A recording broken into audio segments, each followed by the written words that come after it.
త్రివిక్రమ్ శ్రీనివాస్ అజ్ఞాని. ప్రజావార్త రిపోర్ట్. అలంపూర్. దోపిడీ పీడనకు వ్యతిరేకంగా ఉద్యమాలను నడిపిన మార్క్స్, లెనిన్ పేర్లను విలన్ల పాత్రలకు పెట్టి అవమానించిన డైరెక్టర్ త్రివిక్రమ్ శ్రీనివాస్ అజ్ఞాని అని సిపిఎం పార్టీ మండల కార్యదర్శి నరసింహ విమర్శించారు. సోమవారం పార్టీ మండల కమిటీ ఆధ్వర్యంలో త్రివిక్రమ్ శ్రీనివాస్ దిష్టి బొమ్మను అలంపూర్ పట్టణంలోని గాంధీ చౌక్ నందు దహనం చేశారు. ఈ సందర్భంగా పార్టీ మండల కార్యదర్శి నరసింహ, మండల కమిటీ సభ్యులు బంగారు రఫీ మాట్లాడుతూ గుంటూరు కారం సినిమాలో ప్రపంచ మేధావులు అయిన మార్క్స్, లెనిన్ పేర్లను విలన్ల పాత్రలకు పెట్టిన డైరెక్టర్ త్రివిక్రమ్ శ్రీనివాస్ పై చర్యలు తీసుకోవాలని, విలన్లకు పెట్టిన పేర్లను తక్షణమే సినిమా నుండి తొలగించాలని డిమాండ్ చేశారు.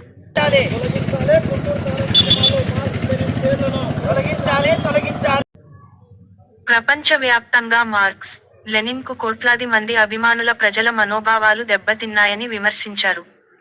త్రివిక్రమ్ శ్రీనివాస్ బహిరంగ క్షమాపణ చెప్పాలని డిమాండ్ చేశారు. మార్క్స్, లెనిన్ నిరంకుశ పెట్టుబడిదారీ వ్యవస్థకు వ్యతిరేకంగా తిరుగుబాటు చేసిన గొప్ప విప్లవకారులని, స్వేచ్ఛ, సమానత్వం కోసం పోరాడి త్రివిక్రమ్ శ్రీనివాస్ కు మార్క్సిస్టు మేధావుల గురించి తెలియకపోతే కనీసం సెన్సార్ బోర్డు సభ్యులైన సినిమాకు అనుమతులు ఇవ్వకుండా ఆపాలి కదా అని ప్రశ్నించారు.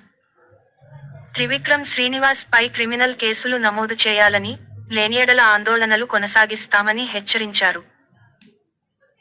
ఈ కార్యక్రమంలో సిపిఎం జిల్లా కమిటీ సభ్యులు రాజు, దేవదాసు, నాయకులు సిద్దయ్య, గంగన్న, అంజీ, రాముడు, సాయిబాబా తదితరులు పాల్గొన్నారు. సాధిస్తాం మార్క్స్ లెనిన్ ఆశయాలను, సాధిస్తాం మార్క్స్ లెనిన్ ఆశయాలను.